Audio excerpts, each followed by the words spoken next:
By now, most of us have probably heard of keto.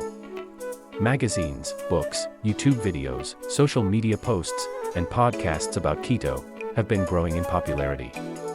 The keto diet is probably best known for being a highly effective means of losing weight.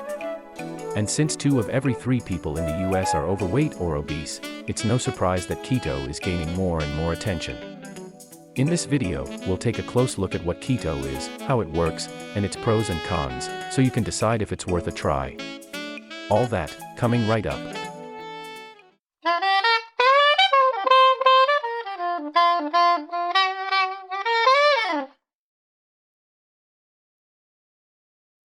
Keto is short for ketogenic or ketosis.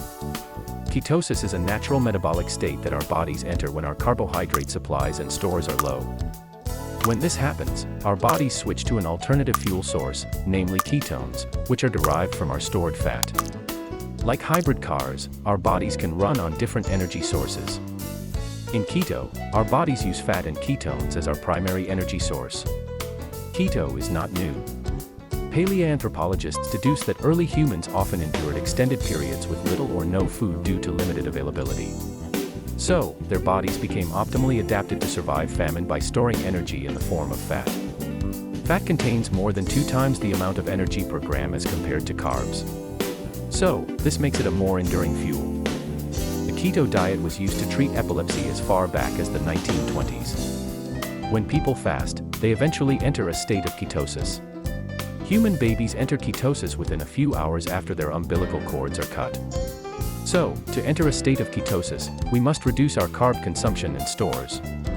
But, for those of us who follow the American dietary guidelines, this is much easier said than done, because the majority of calories in the standard American diet comes from carbs. Fat is a modest component. The relative amounts of carbs and fats in the keto diet are reversed from those in the dietary guidelines. Fat is the dominant macronutrient while carbs are a minor component. This drastic difference in macronutrient composition between the standard American diet and keto makes it challenging for many to transition to keto. The keys to success with keto are to avoid eating foods that are high in carbs and to keep your carb consumption to less than 10% of total calories consumed. Calories from fat and protein can be adjusted to best accommodate your goals. For example, if weight loss is your primary goal, then you may want to accelerate the burning of stored fat by trading some fat calories for protein calories. So, what are some common high-carb foods to avoid or limit? Most bread and cereals contain excessive amounts of carbs. Other commonly consumed high-carb foods include fries, chips, and pasta. Lastly, sugary drinks, including fruit juices, are typically loaded with carbs. The carb content is listed on nutrition labels of most processed foods, so when in doubt, check it out. For example, this nutrition label shows that 1 slice of whole grain bread contains 20 grams of carbohydrates. A medium-sized banana contains 30 grams of carbohydrates. And a 2 tablespoon serving of peanut butter contains 6 grams of carbohydrates. So, a snack consisting of 2 tablespoons of peanut butter and slices from 1 medium banana, sandwiched between 2 slices of whole grain bread would contain a total of 76 grams of carbs. A person following the keto diet who burns 2,000 total calories per day would need to consume less than 10% of their total daily caloric expenditure as carbs. This amounts to 200 calories as carbs. As we saw earlier, 1 gram of carbs provides 4 calories of energy. So, 200 calories divided by 4 calories per gram equals 50 grams of carbs. If this person consumes a peanut butter and banana sandwich, then they'd be consuming 76 grams of carbs, which exceeds their maximum daily carb limit by 26 grams, or 52%, just by eating this seemingly healthy snack. So, with this example, it's easy to see why it's so important to avoid high-carb foods when following a ketogenic diet.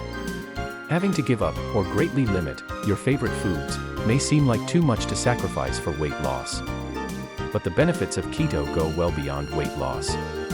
Keto can reverse type 2 diabetes, and it can improve metabolic health by reducing serum triglycerides, which is the amount of fat in the blood, and by raising the so-called good HDL cholesterol. By doing so, keto can reduce the risk of coronary heart disease. It also has been shown time and time again to reverse polycystic ovary syndrome, or PCOS. In addition to these numerous well-documented health benefits, many keto-friendly foods are not only nutritious, they are also delicious and very satiating. This makes it difficult to overeat on the keto diet. So what foods are keto-friendly? In short, most unprocessed and minimally processed, real foods are keto-friendly. They include minimally processed meats and eggs. Other keto-friendly foods include leafy greens and cruciferous vegetables like broccoli and cauliflower. Moderate amounts of berries such as strawberries and blueberries are also acceptable on the keto diet. Thanks for watching. If you have any questions or comments, please leave them in the comments section below. If you enjoyed this video, or would like to see more like it, please remember to like and subscribe. A more comprehensive discussion about keto is provided in my book titled, Keto Lifestyle for Beginners, which is available via the link below.